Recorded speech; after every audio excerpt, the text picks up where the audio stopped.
الرحمن الرحيم. Bismillahirrahmanirrahim. Ananda sekalian, sekarang Ustadz akan menjelaskan materi tentang perintah zikir pagi dan petang yang selama ini alhamdulillah kita semuanya rutin setiap hari membaca zikir pagi dan petang. Nah, seperti apa perintah Allah kepada kita untuk merutinkan zikir pagi dan petang? Berikut ini keterangannya. Terdapat di dalam Al-Quran surat Al-Ghafir ayat 55 yang bunyinya fasbir inna wa'adallahi haqqun wastaghfir lidzanbik wasabbih bihamdi rabbika bil 'ashyi wal ibkar.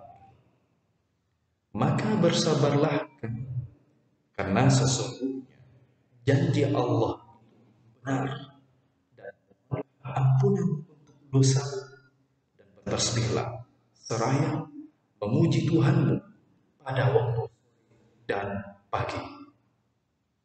Selanjutnya firman Allah Azza wa Jalla di dalam Al-Quran surat Qaf ayat 39 yang bunyinya fasbir ala ma yaquluna wasabbih bihamdi rabbika qabla tulu'i syamsi wa qabla al-ghurub. Maka bersabarlah kamu wahai terhadap apa yang mereka katakan, dan bertasbihlah sambil memuji Tuhan sebelum terbit matahari dan sebelum terbenamnya. Nah, Ananda, dua surat yang tadi kita sebutkan itu memiliki peristiwa, yaitu peristiwa Nabi Muhammad SAW mendapat perilaku yang tidak baik, baik secara lisan maupun fisik, dari orang-orang kafir, dari orang-orang musyrik. Lalu Allah perintahkan Nabi kita yang mulia untuk sabar. Kemudian zikir pagi dan petang. Dengan demikian Allah turunkan pertolongannya kepada beliau sehingga Allah balas semua perilaku jahat dari orang-orang musyrik, dari orang-orang kafir. Selanjutnya di dalam ayat Quran surat Ar-Rum ayat 17 yang bunyinya subhanallahi hina tumsuna wa hina tusbihun. Maka bertasbihlah kepada Allah di waktu kamu berada di sore hari dan waktu kamu berada di waktu pagi hari. Nah, Ananda yang senantiasa dalam lindungan dan Allah Azza wa Jalla, itulah perintah Allah kepada kita untuk merutinkan zikir pagi dan petang. Maka dengan demikian kita juga melakukan apa yang dilakukan oleh Nabi kita, Nabi Muhammad SAW. Selanjutnya Ustaz akan menjelaskan fadilah, yaitu keutamaan Al-Mu'awwidhatain, yaitu surat An-Nas Al-Falaq.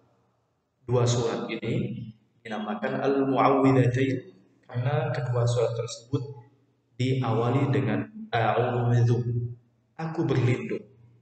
Nah, Al-Mu'awwidhatain yaitu dua surat untuk memohon perlindungan kepada Allah Subhanahu wa taala.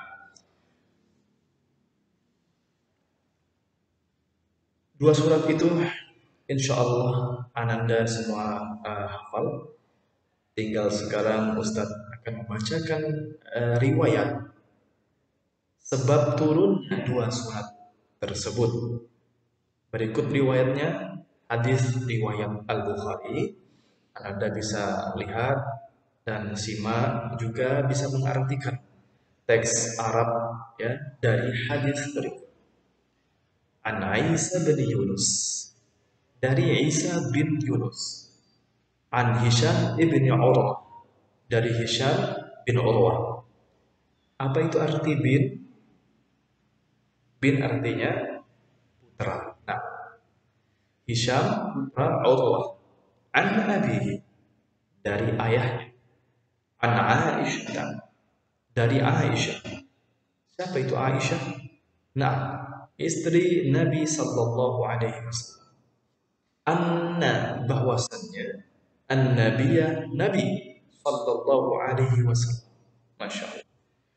Jangan lupa untuk senantiasa bersolawat kepada Nabi kita Muhammad sallallahu alaihi wasallam. Tubba. Apa makna tubba? Nah, di sini biasanya dijelaskan.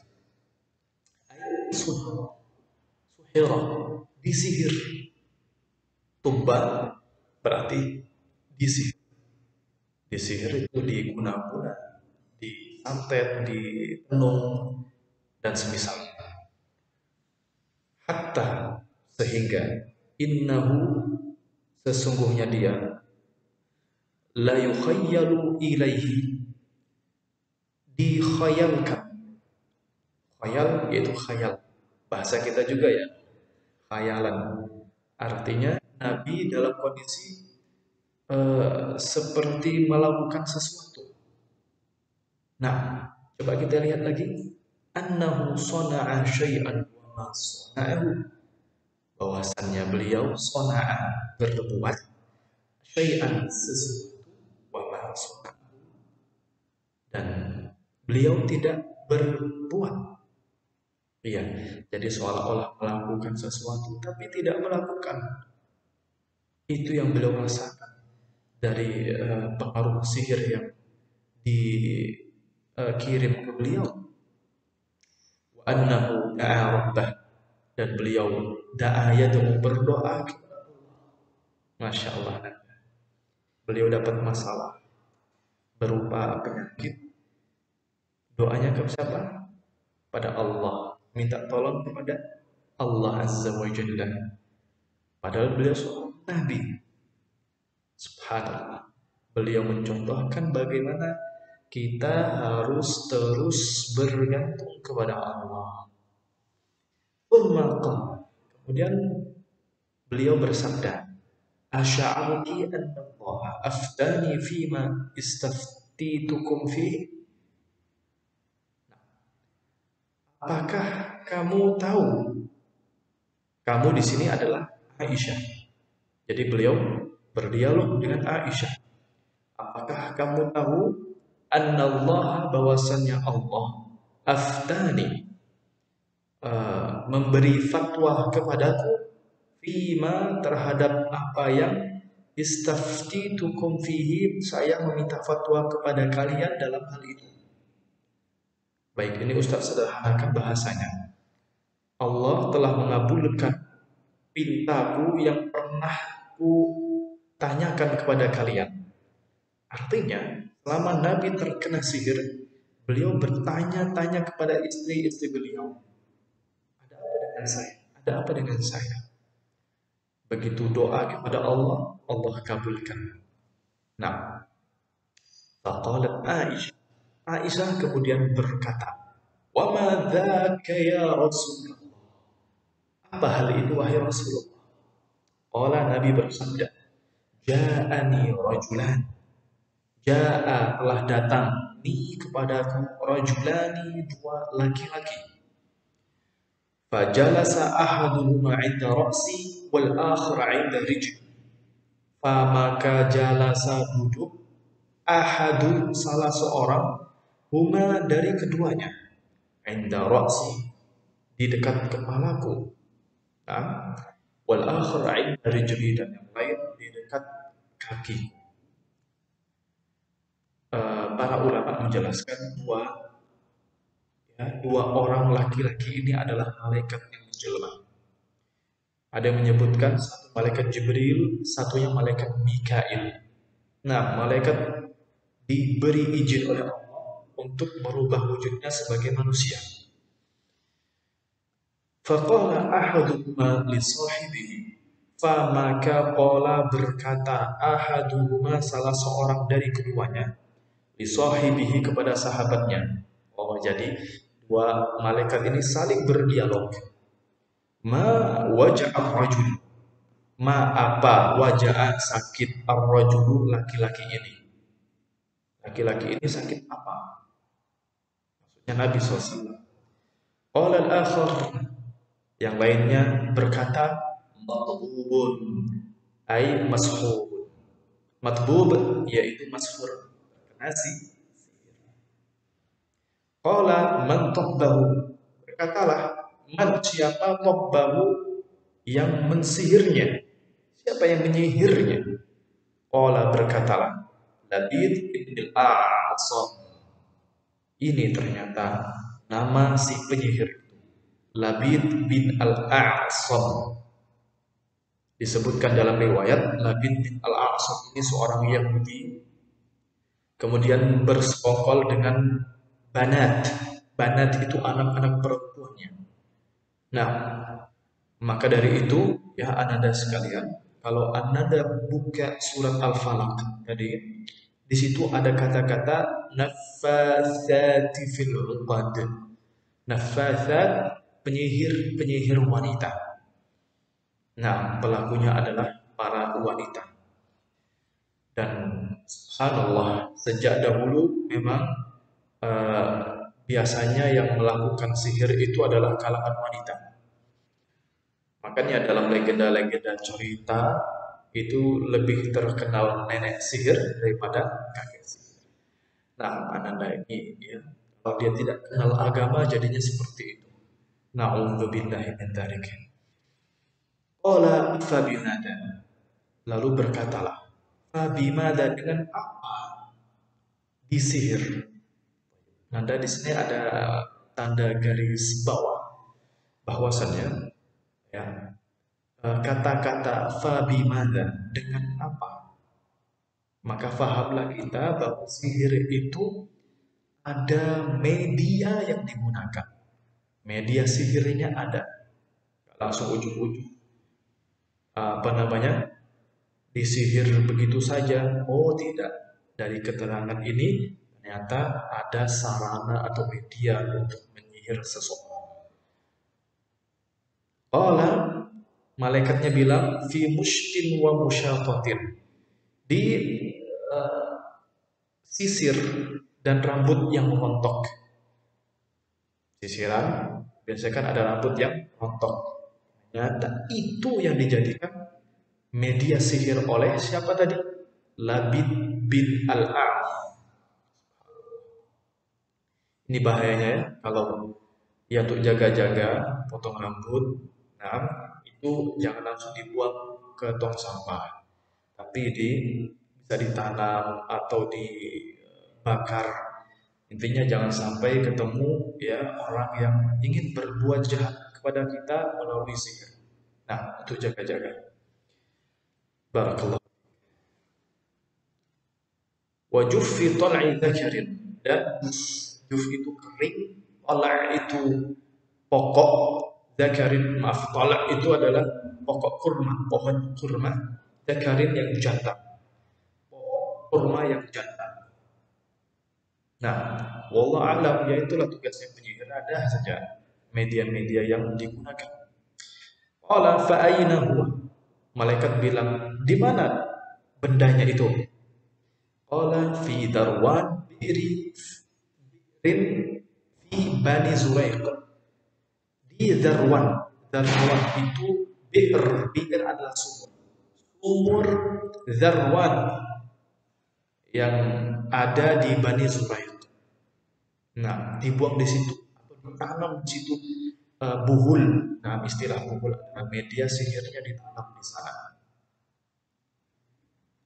Aisyah radhiyallahu anha, berkatalah Aisyah radhiyallahu anha, fa'ataha Rasulullah, datanglah Rasulullah sallallahu alaihi wasallam ke sumur itu. Fi unasin min ashabihi, bersama unas. Unas jamak dari insun, manusia, dari sahabat-sahabatnya. Thumma raja'a ila Aisyah. Ya, kemudian beliau pulang, raja'a, pulang kepada Aisyah. Faqala, lalu beliau berkata, Wallahi, demi Allah, laka'anna ma'aha muqa'atul hinna, La ka'anna, benar-benar ka'anna, menyerupai ma, air sumur itu, nuqa'ah, yaitu perasan, al-hina, Anda tahu hina, hina, ya pacar, perasan daun pacar, apa warnanya? Ya kemerah-merahan, jadi mirip darah. Air yang bening itu jadi warnanya seperti itu, dahsyatnya pengaruh sihir. Wala ka'anna nakhlaha ru'usus syayatin, dan benar-benar menyerupai nakhl, kurma, kurma tadi, ru'usus syayatin, ru'us, kepala-kepala syaitan-syaitan.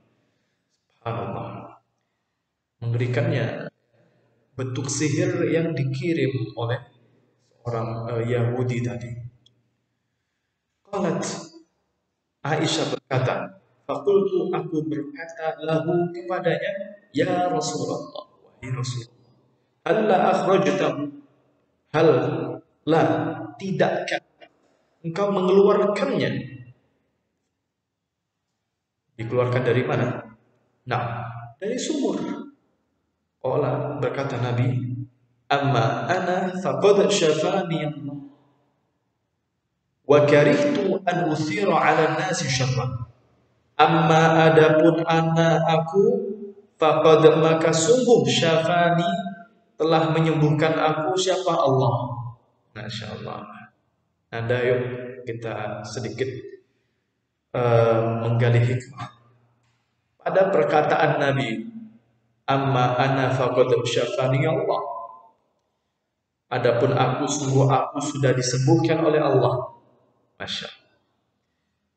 Tadi yang datang kepada Nabi dua malaikat, Jibril dan Mikail, mengobati beliau. Tapi apakah beliau mengatakan dua malaikat itu yang menyembuhkan beliau? Jawabannya tidak. Allah yang menyembuhkan kita. Masya Allah. Ya, kita ladani perkataan dan ucapan Nabi ini. Kalau kita sembuh dari sakit, jangan bilang obatnya. Bilang Allah yang menyembuhkan saya. Allah yang menyembuhkan saya. Obatnya cuma perantara saja. Sebagaimana dua malaikat tadi, perantara kesembuhan. Tapi kalau kita berucap, saya sembuh karena obat ini dan itu, karena dokter ini dan itu, karena rumah sakit ini, rumah sakit itu, kita tahan. Allah yang menyembuhkan. Wa karihtu, dan aku tidak suka, an uthira 'alan nasi syarran, uthira, terpengaruhi atas manusia syarran, kejelekan. Itu kan Nabi datang sama para sahabat, sebagian para sahabat. Kalau misalkan buhul sihirnya dikeluarkan, Nabi khawatir orang-orang kena dampaknya. Ya, karena ini sihirnya bukan kelas kaleng-kaleng, bukan. Ini kelas tinggi. Kenapa? Labid bin A'asam mau nyihir Nabi, seorang Nabi Rasul. Itu bukan tingkat sihirnya yang ecek-ecek. Enggak. Nah, sehingga Nabi khawatir kalau itu dikeluarkan, ya Nabi sudah nggak kena, tapi yang lain gimana? Sudah nggak dikeluarkan. Fa'amara biha fadafanat. Maka Nabi memerintahkan dafanat yaitu dikubur. Ya, sumurnya ditimbun. Nah, supaya tidak dipakai orang minum, nyuci dan seterusnya, karena bahaya di sumur. Ya, ada sihir yang kelas tinggi tadi. Rawahul Bukhari, hadis riwayat Al-Bukhari. Nah, hadis ini ada rahimahullah jami'an. Sebab turunnya dua surat tadi. Disebutkan di riwayat yang lain, Nabi SAW membaca surat Al-Falaq dan An-Nas. Sebab surat ini ya dibawa oleh malaikat Jibril. Wahyu Allah turun melalui malaikat Jibril. Ya, disebutkan itu kan ayatnya ada 11, itu aja. Al-Falaq sama An-Nas ada 11 ayat. Sedangkan yang terikat dalam tubuh Nabi, sihirnya ada 11 ikatan. Sehingga satu demi satu ikatan sihir itu lepas dengan membaca Al-Falaq dan An-Nas. Baik ananda yang berbahagia rahimahullah. Sekarang Ustaz langsung aja beranjak ke ayat kursi. Nah, ayat kursi. Apa fadilah ayat kursi? Yang pertama, inda duburi kulli salatin. Ya. Inda ketika dubur yaitu akhir kulli setiap salatin salat. Nah, maksudnya adalah kalau ayat kursi dibaca setiap habis sholat. Sholat apa ini? Kita baca hadis. Qala berkatalah Abu Umamah Al-Bahili radhiyallahu anhu. Abu Umamah Al-Bahili radhiyallahu anhu qala bersabda Rasulullah sallallahu alaihi wasallam, "Man qara'a ayatul kursi dubura kulli salatin maktubatin lam yamna'hu min dukhulil jannati illa al-maut." Man barang siapa qara'a membaca ayatul kursi, ayat kursi dubura setiap akhir kulli masing-masing sholatin sholat maktubah wajib, sholat 5 waktu, lam yamna'hu dia tidak akan dicegah min dukhulil jannah dari masuk surga illa maut kecuali kematian. Iyalah mau masuk surga gak bisa kalau gak mati dulu. Nah itu maksudnya. Tapi intinya di sini ada bahwa dia akan menjadi ahli surga karena rajin membaca ayat kursi setiap habis sholat fardu. Nah, sehingga perbuatannya itu perbuatan ahli surga, kata-katanya adalah kata-kata ahli surga, dan seterusnya dan seterusnya. Yang kedua, indan naum, ketika tidur. Ayat kursi dibaca ketika tidur. An Abi Hurairah, dari Abu Hurairah radhiyallahu anhu. Ini salah ketik, spasinya ya kurang. Anhu qala berkata, wakkalani Rasulullah, Rasul telah menjadikan aku wakil sallallahu alaihi wasallam bihifzi zakati Ramadan, untuk hifz menjaga zakat Ramadan. Fa'atani maka atani datang ni kepadaku atin seorang pendatang. Maka ja'ala mulai yahsu minat ta'ami. Yahsu minat ta'am itu ngambil atau mencuri ta'am, makanan. Qala, baik, titik-titik ini Anda Ustaz jelaskan karena hadisnya diringkas. Ada orang yang datang kepada Abu Hurairah setiap malam curi makanan 3 kali berturut-turut.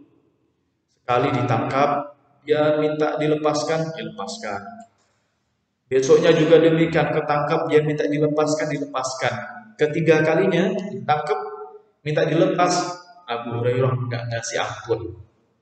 Tapi si pencuri ini bilang,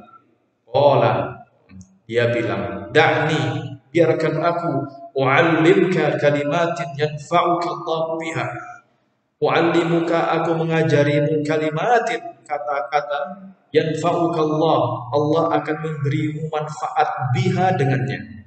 Qultu, aku Abu Hurairah berkata, ma huwa, apa itu? Qala, si pencuri itu bilang, idza awaita ila firashika faqra ayatul kursi. Idza, apabila awaita kamu mulai tidur ila firashika ke tempat tidurmu, faqra, maka bacalah ayat kursi, yaitu Allahu la ilaha illa huwal hayyul qayyum hatta takhtimal ayat, hatta sampai takhtim, kamu khatamkan al ayat, ayatnya satu ayat kursi penuh kita habiskan. Fa innaka, maka sesungguhnya kamu, lan yazala alaika minallahi hafidhun, lan yazal, senantiasa alaika atasmu minallah dari Allah hafidun penjagaan. Wala yaqrabannaka syaitan hatta tusbiha. Wala dan tidaklah yaqrabanna mendekatimu syaitan hatta tusbiha sampai kamu bangun di subuh hari. Masya Allah, luar biasa ya. Kisahnya menarik, hanya saja waktu pula yang membatasi kita. Ustaz akan lanjutkan di pertemuan besok ya. Tetap ikuti pelajaran ini dan simak baik-baik kisahnya dan ambil pelajarannya. Dari Ustaz cukup sekian. Adanallahu wa iyyakum ajma'in. Assalamualaikum warahmatullahi wabarakatuh.